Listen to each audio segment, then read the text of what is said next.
questions. I'm always cognizant, okay, do we have questions? Because I don't want to take the time and I want to move on. We have one question. Anybody else? Oh, good. Okay, so maybe Matthew just helped me. I think there's two questions here. I took the mic. Sorry about that. So great. So, but the question I have is, as we're warming up, and then I want to turn it over to you all, and we're going to end this session. There's one here and one here. Any one of you can answer it. What is your advice for funding? When do you stop using credit cards? Or when do you go for a loan? When do you go to your family? Or when do you go to a Golden Seeds? I know it's a broad question, but just in a nutshell, help us understand through your journeys quickly, when do you do that? Some people here may be using credit cards. Should they stop and should they go to an investor? Or should they, help educate us that? Maybe we'll start with you, Catherine, and Lori, and Arjun. Yes, Golden Seeds will consider an investment when you have a proven concept. So we would expect that you're, maybe maxing out your credit cards and going to your friends and family before that. I mean, for me, I started networking with entrepreneurs when I was a freshman. I mean, as I told you, I started doing it in high school as well. So one of the investors I reached out to when I was 15 actually ended up investing in my company twice. And so I would say start networking now, because investors aren't robots. They're not, they're people. They're human beings. And so what it comes down to is building those relationships early on. For example, I was at Columbia University at the Bright conference, and literally next to me was Ian Wolfman sitting next to me. And lo and behold, he invested about a year later because we built a relationship with him. Now, he wasn't a professional angel investor, but he knew the ins and outs of investing, and he's also a board member at Hootsuite, which is a very successful entrepreneurial story in the grand scheme of things. And so I wouldn't say don't start pitching when you're ready. I would start pitching, or even just building a relationship a couple of months before, maybe a year before. Just take them out for coffee, take them out for dinner, or maybe lunch or whatnot. Just get to know the person, because you're both human beings, and it comes down to the human element, essentially. The human relationship, I know, is very important. Lori, please. Yeah, so I think timing is everything. I'm kind of blessed that I didn't get funding in my first round of my business, because I don't think I would be doing what I'm doing today. I'd have a bigger version of what really wasn't meant to be. So you heard in my story that I've done pretty much everything possible to keep this business alive. I bootstrapped it for 5 years until I ultimately, I went on the Shark Tank trying to raise $100,000, and I left with this other investment of $500,000. So I just think timing is everything, and if you just put your hands into fate, sometimes things work out for you the way it did for me, but just be strong through the whole thing if you believe in your idea. Yeah, I'll definitely say think positive. I'm a huge believer in The Secret by Rhonda Byrne, if anyone knows that book. Definitely think positive, and it helps a lot in persistence and keeping up, even in the lows. We're open up for questions, and I think some people have the mics, and I just want to remind some people that have come in later that I just want to thank. We talked about thanking one of our sponsors, which is VEDC. And could you just stand and say hello and just give us a quick 10 seconds, what's VEDC all about? We'd like to acknowledge you and thank you for being a part of the event today. Thank you. I appreciate that opportunity to come in. My name is Coco Corona. I'm the marketing manager for VEDC, the Tri-State Business Opportunity Fund.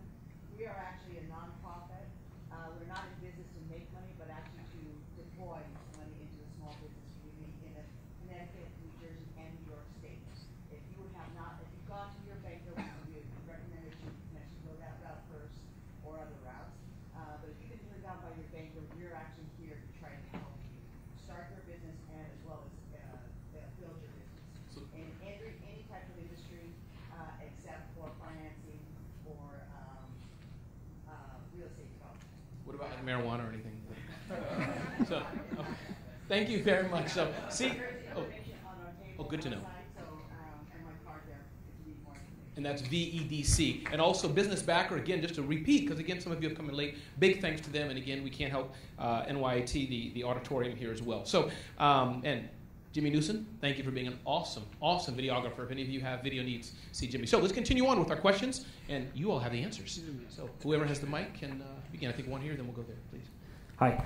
Thank you very much for coming here and answering some of our questions. I had a personal question for Catherine, actually. You said Golden Seeds is primarily for women starting off. I'm in healthcare. My name is Thomas Shields. I'm in the business of healthcare. I am currently starting a business plan to begin an IV infusion and injection at home and at work treatment. business for major cities such as LA, Chicago, New York.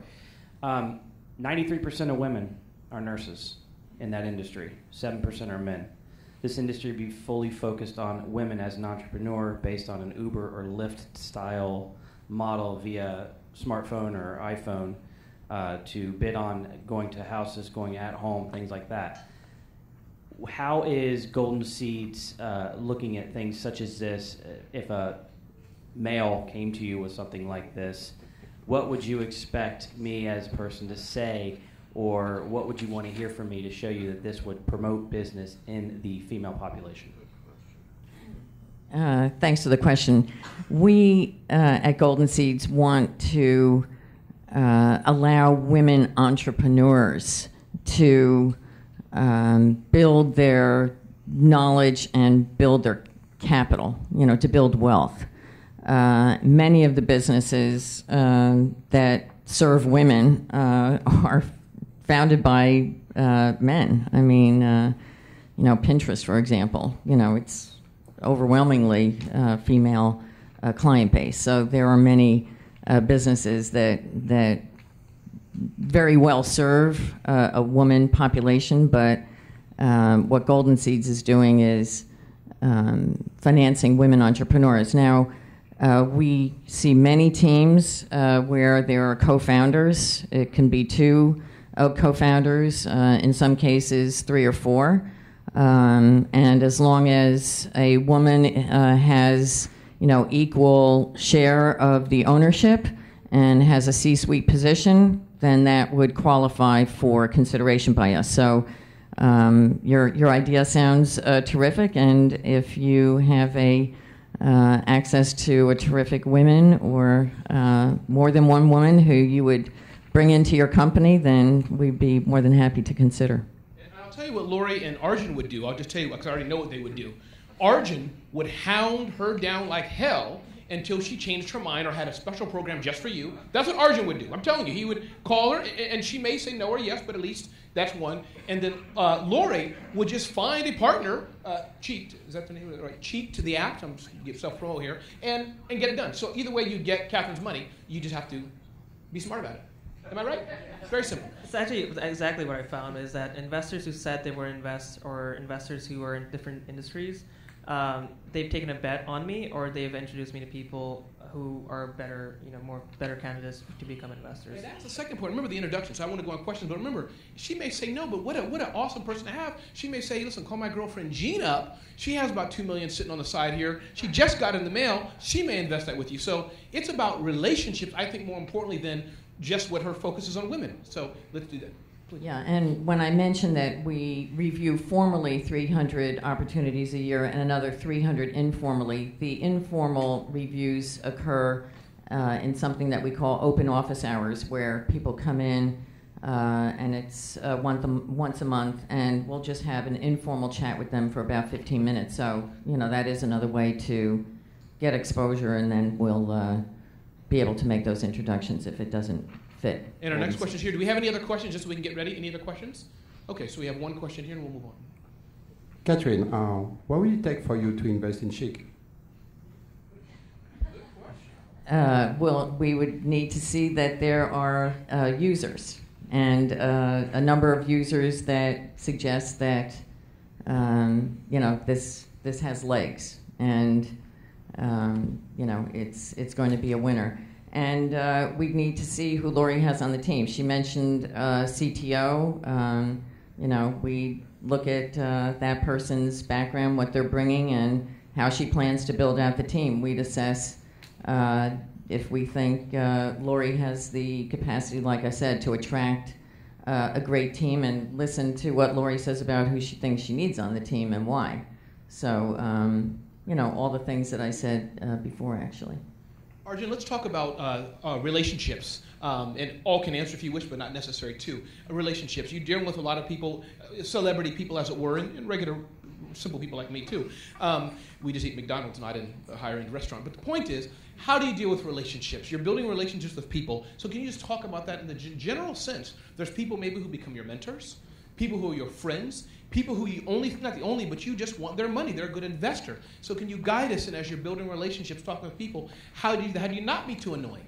How do you do that? Any advice just on being a good person? So I always I've almost pretty much A/B tested my email typing skills in terms of the subject line is the most important thing. So if you're trying to get a meeting with an investor, focus first on the subject line itself, because if you look at any device, most your attention actually goes to the subject line, and that has to be the most captivating in order to even have the investor open the email. Second, have the email itself to about 2 paragraphs at the most, which is about 5 sentences or 6 sentences, not any more than that. Because everyone's ADD. If you say you're not, and we're living in an age where attention is very valuable.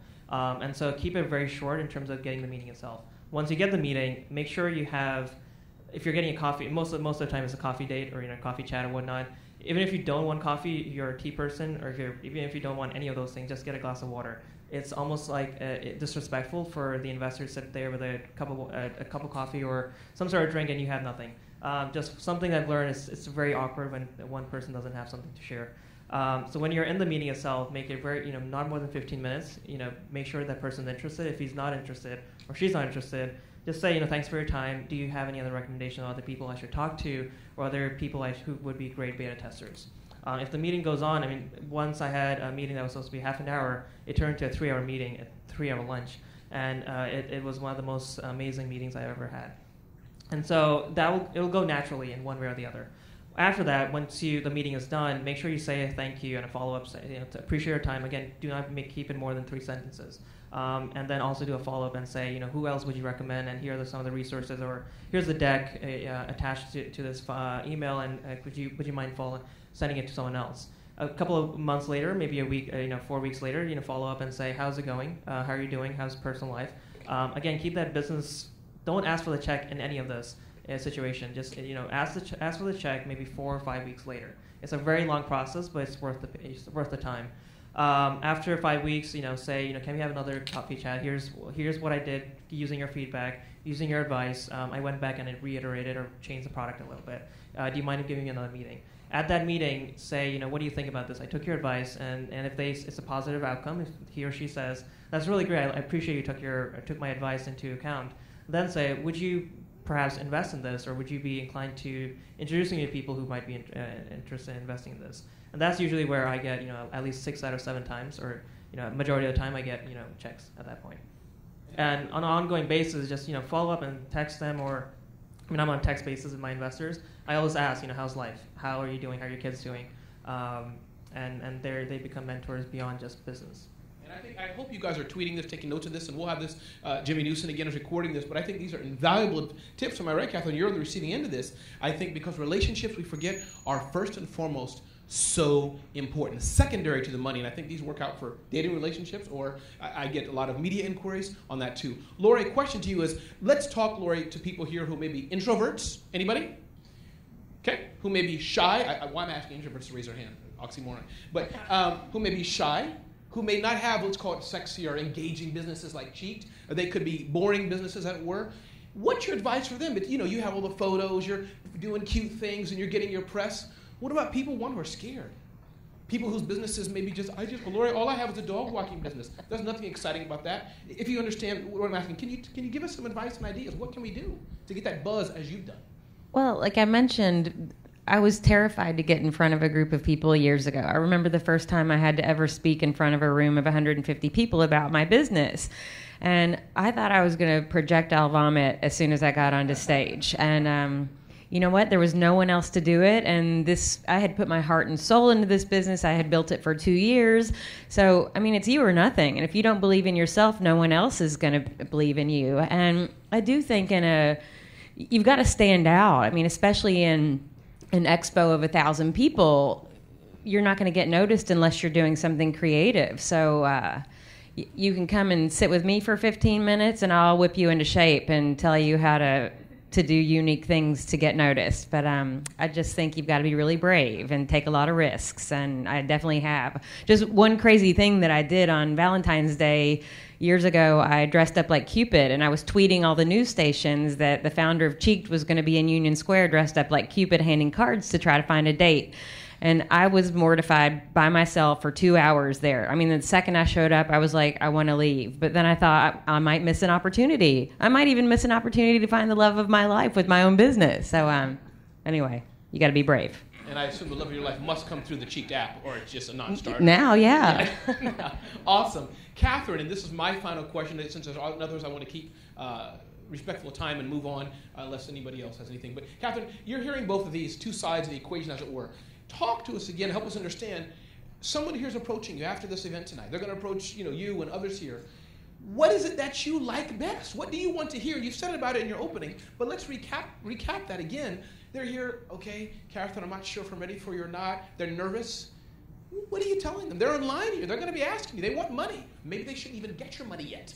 And I know that's 75 questions, but I know you can answer them all. Yes, I know that, again, Golden Seeds has 300 members located around the country, and then separately we have the fund.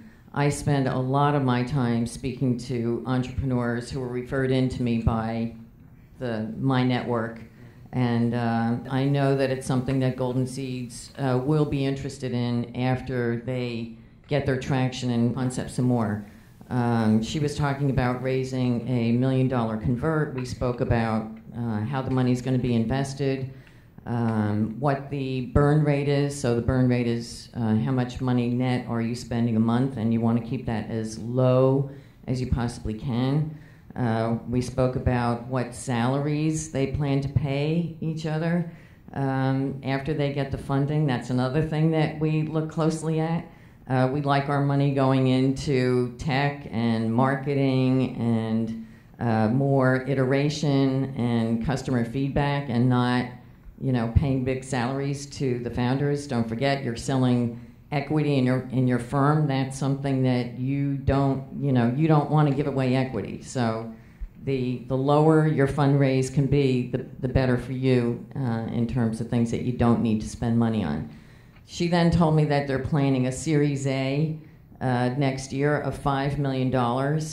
And we spoke about the timing of that raise, and that investors are going to want to see how her company goes after she launches in September. It does take 4 to 6 months from the time that you start to try to raise money to closing out your last investor. So it is a grueling process. As I said, the angel groups generally have structured monthly, bi-monthly meetings. You need to get into those meetings. It's not like a VC where it's a few partners and you can get access and they can start right away. And you want to wait for the structured meeting because you're going to address the largest number of potential investors. So it's in your interest to do that. But I also told this woman that she doesn't want to raise $5 million, which she thought would last her for 3 years. You want to raise enough money that'll last you for a year to 18 months, because you don't want to be selling equity at lower valuations, which you're going to have early on. And again, at the open office hours, this is a great way to get into our system, have a conversation with the active investors in our network.